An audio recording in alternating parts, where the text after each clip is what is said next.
Hi, my name is Kenneth Marshall, and I'm going to walk through some of the highlights of my W540 class. First, I'm going to start with my PD plan. My PD plan, I actually did a slide rocket, and I had the chance to present on SITS, which is a technology based testing system teachers can use to help students. I conducted this presentation with Miss Abney. We had learning targets. We had to tell the staff what we plan to learn and what we plan to do with our PD. One of the things they found interesting was the conversation about the adult learning theory. We learned that adults will commit to learning when the goals and objectives are considered realistic and important to them. Adult learners need to see that professional development learning and their day-to-day activities are related and relevant, and adult learners need direct, concrete experiences in which they apply the learning in real work. So the teachers found that part very entertaining and very useful. We also talked about how SITs could be used in the classroom. Um, we do something called RPAs and MPAs, math proficiency assessments and reading proficiency assessments. SITs allows you to create assessment items based on a single standard or need, so you're really focusing on student learning.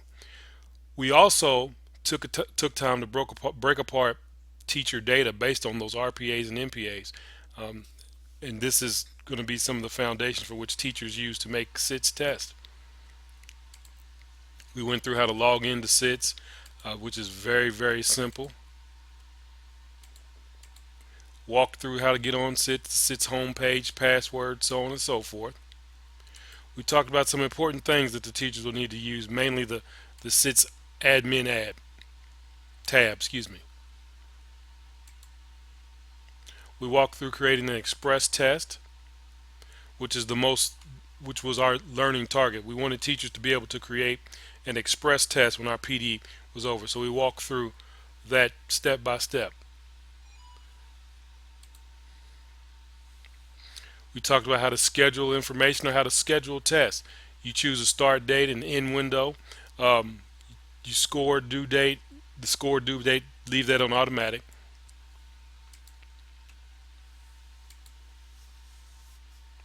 And we close it up by making the learning realistic. How we're going to apply this to the race we run on a day-to-day basis.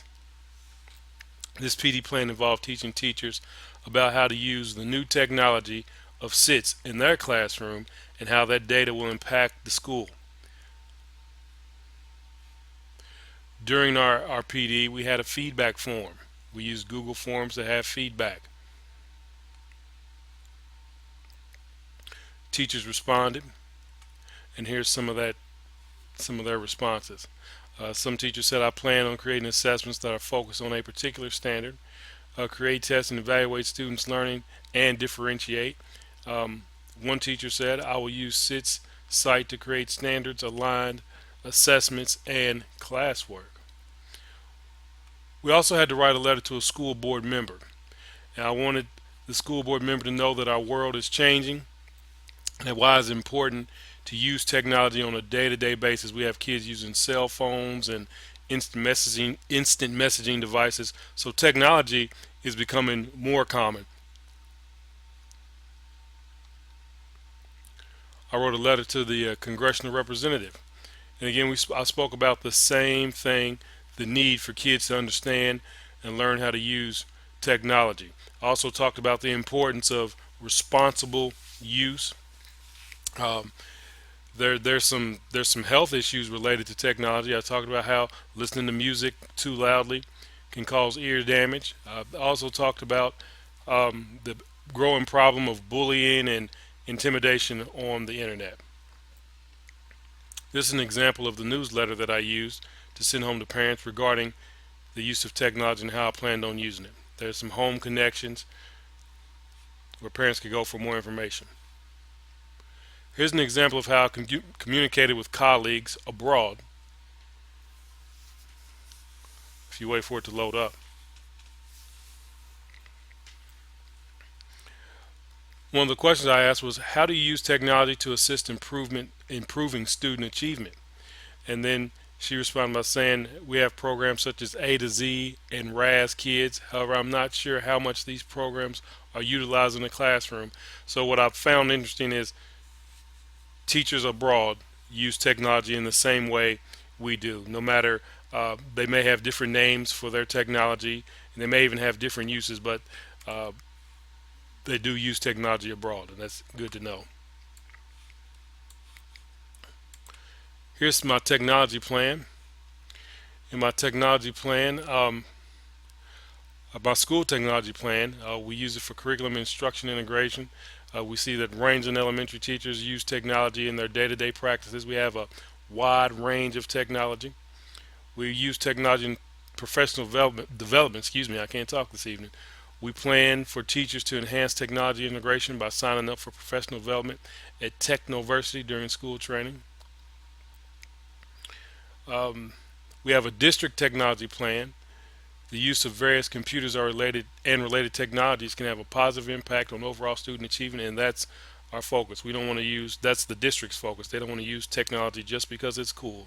They want it to impact student achievement. This is recently defined as Kentucky Education Technology System (CETS) as one computer for every 6 students in each school.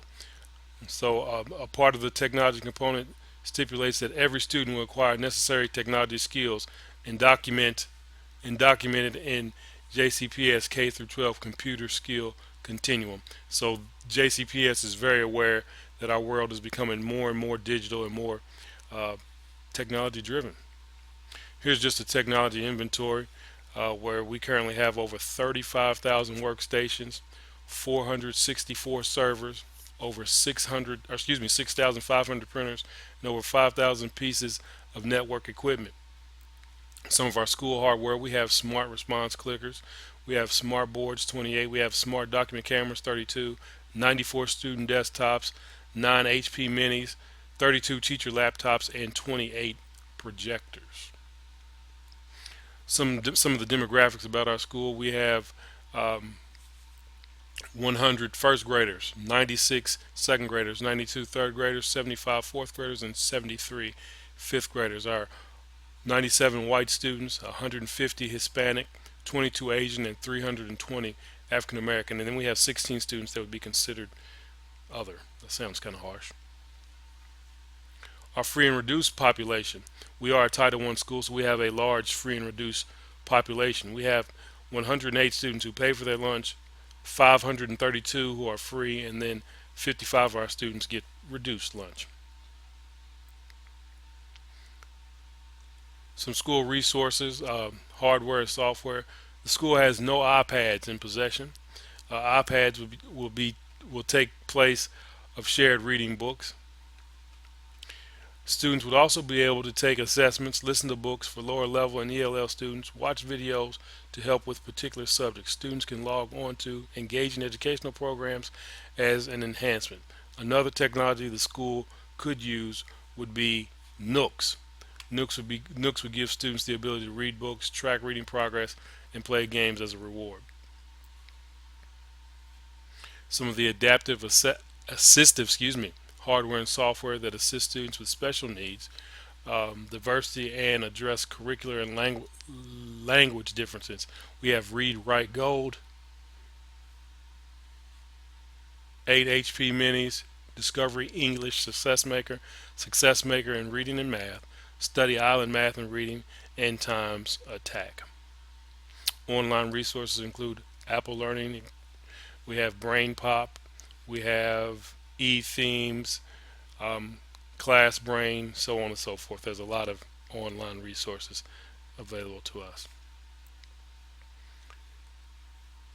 In kindergarten, we expect students to use technology as well.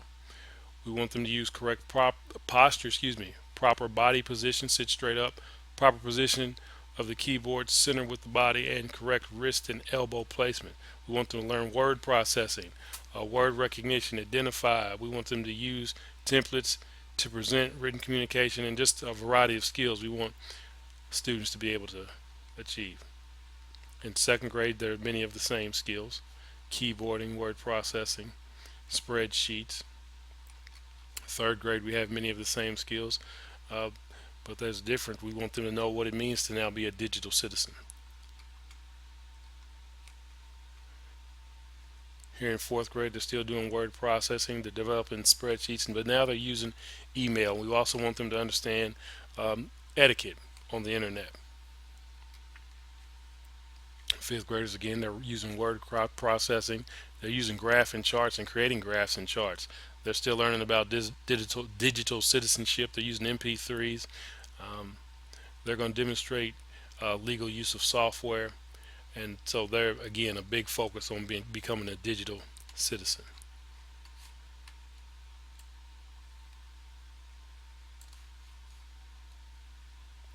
The school-based technology coordinator, or the STC, and the central office power user will be the first level of contact for all users in their respective school or call center.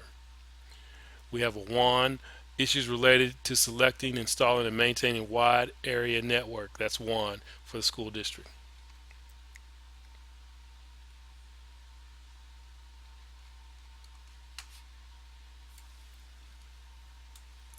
Now let me briefly talk about my technology unit. I was talking about expansion and change, and I was combining, of course, the technology and social studies. It's a new era in America, and America was facing a lot of issues. So I showed pictures to the students, and the students had to guess what this issue was, and come up with a way to solve, or how did the government solve. Here's my Google form. I also created a Lenowit page where the students had to talk about the Bill of Rights. Students had to talk about the Bill of Rights, and they also had to talk about some of the promises of the Constitution and democratic principles. Here's my assessment, and here's just an example of what that looked like. Students also, the main part, the technology part of this, was students had to use Glogster. All right, and here's some of the things that they created. They talked about Upton St. Clair. They gave us this is an example of the group work. They talked about Upton St. Clair. They have pictures, they have videos, they have text, and this is their use of technology. I was very proud of the work my students used. Child labor, again, we have a video. We have some text here about child labor, more photos, and some text or some captions there. Same with women's rights, same thing. And then last, the unsanitary tenements.